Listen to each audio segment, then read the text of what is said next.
Hi guys, welcome back to my next video. നമ്മൾ ഇന്നിവിടെ നോക്കാൻ പോകുന്നത് തെലുങ്കിൽ നിന്നും പുറത്തിറങ്ങിയിട്ടുള്ള ഹനുമാൻ എന്ന് പറയുന്ന പുതിയ സിനിമയെ കുറിച്ചിട്ടാണ്.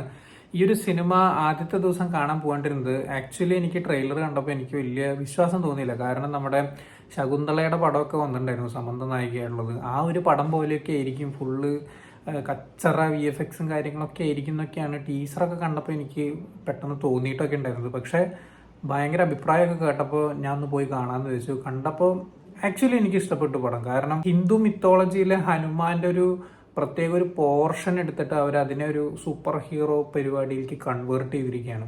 അത് അത്യാവശ്യം നല്ല രീതിക്ക് തന്നെ വർക്കൗട്ട് ആയിട്ടുണ്ട്. എസ്പെഷ്യലി അതിന് കൊടുത്തിരിക്കുന്ന ബാക്ക്ഗ്രൗണ്ട് സ്കോർ, ഹനുമാൻ ചാലിസൊക്കെ വെച്ച് കൊടുത്തിരിക്കുന്ന ആ കുറേ സാധനങ്ങളൊക്കെ ഗൂസ് ബം മൊമെന്റ്സ് ഒക്കെ ഒരുപാടുണ്ട് ഈ ഒരു സിനിമയ്ക്കകത്ത്.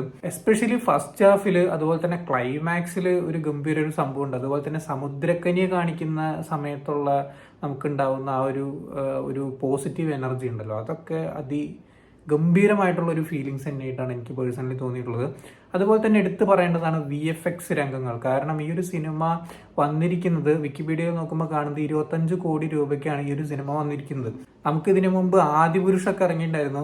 ആദ്യം 400 കോടിക്ക് എടുത്ത്, പിന്നെ വീണ്ടും VFX കച്ചറയാണെന്നും പറഞ്ഞിട്ട് വീണ്ടും അവർ VFX കുത്തിക്കയറ്റി 600 കോടി എന്നൊക്കെ പറഞ്ഞു കേട്ടിട്ടുണ്ടായിരുന്നു ആ ഒരു പടത്തിന്റെ ആക്ച്വൽ ബഡ്ജറ്റ് എന്നൊക്കെ. പക്ഷെ അതിൻ്റെയൊക്കെ ഒരു അംശം പോലും ബഡ്ജറ്റ് ഇല്ലാത്ത ഒരു സിനിമയാണ് ഈ ഒരു ഹനുമാൻ എന്ന് പറയുന്ന ഈ ഒരു സിനിമ. ഈ ഒരു സിനിമ ടീമിന് എന്താ പറയുക, അത്രയും 500 കോടി 600 കോടി കൊടുത്തിരുന്നു എന്നുണ്ടെങ്കിൽ ഇവരൊരു വേറെ ലെവൽ, ബ്രഹ്മാണ്ഡ ലെവലിലൊരു പടം തന്നെ ഇവർ നമുക്ക് തന്നിരുന്നേനെ.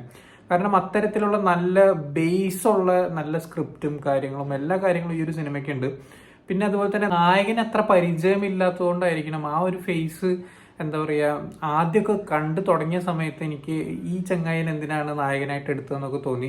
പിന്നെ ഞാൻ ആലോചിച്ചു, ഇതൊരു യൂണിവേഴ്സ് ആക്കിയിട്ട് മാറ്റാനുള്ള പരിപാടിയാണ്. അപ്പോൾ തന്നെ നമുക്കറിയാം ഈ ഒരു നായകൻ കോൺസ്റ്റന്റ് ആയിട്ട് ഒരുപാട് കാലം ഈ ഒരു സിനിമ ഫ്രാഞ്ചൈസിയിൽ സഞ്ചരിക്കേണ്ടി വരും. സോ അപ്പോൾ അത്രയും യങ്സ്റ്റർ ആയിട്ടുള്ളൊരു മനുഷ്യനെ തന്നെയാണ് ഈ ഒരു സിനിമയ്ക്ക് നല്ലത് എന്ന് തോന്നിയത് കൊണ്ടായിരിക്കണം മേ ബി അത്ര പരിചിതമല്ലാത്ത ഫേസ് അവർ യൂസ് ചെയ്തിട്ടുണ്ടാവുക.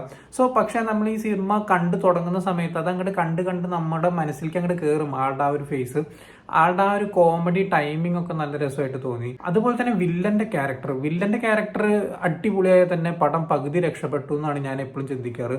അതേപോലെ തന്നെ വില്ലന്റെ ക്യാരക്ടർ പക്ക സ്ട്രോങ് ആയിട്ടുള്ള ഒരു എവിലിഷ് ക്യാരക്ടർ തന്നെയാണ് ഈ ഒരു സിനിമയ്ക്കകത്ത് കൊടുത്തിരിക്കുന്നത്. അത് നല്ല രീതിയിൽ ഫസ്റ്റ് ഹാഫിൽ ആ ഒരു ആദ്യത്തെ സമയത്ത് തന്നെ നല്ലൊരു ഇമ്പാക്ട് ഉണ്ടാക്കിയിട്ടുണ്ട്. അതുപോലെ തന്നെ വില്ലന് കൊടുത്തിരിക്കുന്ന ഫസ്റ്റ് ഫൈറ്റ് സീക്വൻസ് ഗംഭീര രസമായിരുന്നു. ഗംഭീരമായിട്ട് ഞാൻ എൻജോയ് ചെയ്തിട്ടുള്ള ഫൈറ്റ് സീക്വൻസ് എന്ന് പറയുന്നത് ആ ഒരു വില്ലന് കൊടുത്തിട്ടുള്ള ഫസ്റ്റ് ഫൈറ്റ് സീക്വൻസ്. ആ ഒരു മോഡ് പിടിച്ചു പോയിരുന്നെങ്കിൽ ഗംഭീരമായേക്കാവുന്ന 2-3 ഫൈറ്റ് സീക്വൻസ് ഒക്കെ നമുക്ക് കിട്ടിയത്. പക്ഷേ യാദൃശ്ചികവശാൽ ഒരു വലിച്ചുവാരി അടി പോലെയൊക്കെ ആയിട്ടാണ് ബാക്കിയുള്ള ആക്ഷൻ സീക്വൻസ് ഒക്കെ എനിക്ക് തോന്നിയത്.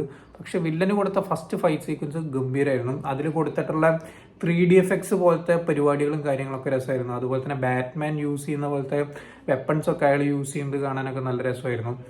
അതേപോലത്തെ പരിപാടിയൊന്നും പിന്നെ വില്ലനും നായകനും തമ്മിലൊന്നും വരുന്ന സമയത്തൊന്നും എവിടെയും കണ്ടുതന്നെയില്ല. അതാണ് എനിക്ക് ആകെപ്പാടൊരു സങ്കടം തോന്നിയൊരു വിഷയം.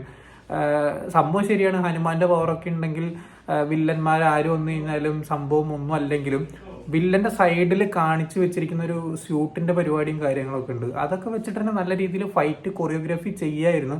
പക്ഷെ അവരതൊന്നും ചെയ്തില്ല. പക്ഷേ അതിനേക്കാളും നല്ല മികച്ചൊരു ടൈലന്റും കാര്യങ്ങളൊക്കെ വെച്ചുകൊണ്ടാണ് ഈ ഒരു സിനിമ അവസാനിക്കുന്നതൊക്കെ. അതായത് അടുത്ത പാർട്ട് 2 2025 ഇറങ്ങുന്നുണ്ട് എന്നൊക്കെ പറഞ്ഞിട്ടാണ് ഈ ഒരു സിനിമ അവസാനിപ്പിക്കുന്നത്.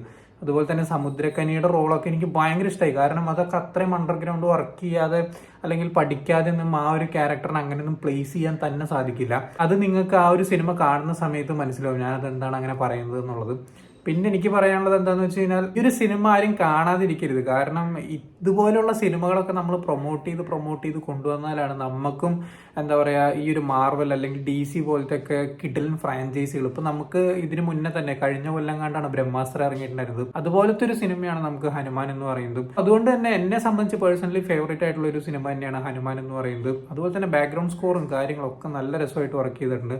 ആക്ഷൻ മാത്രം കുറച്ച് നല്ല രീതിയിൽ എടുക്കാമായിരുന്നു എന്ന് എനിക്ക് പേഴ്സണലി തോന്നി. അടുത്ത പടത്തിൽ കുറച്ചും കൂടിയും കാശിറക്കിയിട്ട് ഒന്നും കൂടിയും ഗംഭീരമാക്കിയിട്ട് ചെയ്തു കഴിഞ്ഞാൽ വേറെ ലെവലിലെത്തേണ്ട ഫ്രാഞ്ചൈസി തന്നെയാണ് ജയ് ഹനുമാൻ എന്നാണ് എനിക്ക് പേഴ്സണലി തോന്നിയിട്ടുള്ളത്. നിങ്ങൾ ഈ ഒരു സിനിമ കണ്ടിട്ടുള്ളവരാണെങ്കിൽ എന്താണ് നിങ്ങളുടെ അഭിപ്രായം എന്നുള്ള താഴെ കമന്റ് ബോക്സിൽ രേഖപ്പെടുത്തുക. സോ വീഡിയോ ഇഷ്ടപ്പെട്ടെന്നായിരുന്നു, ഇഷ്ടപ്പെട്ടാൽ ലൈക്ക്, ഷെയർ, കമന്റ് ചെയ്യാൻ, സബ്സ്ക്രൈബ് ചെയ്യുന്നവരും മറക്കാതിരിക്കാം. See you in the next video guys.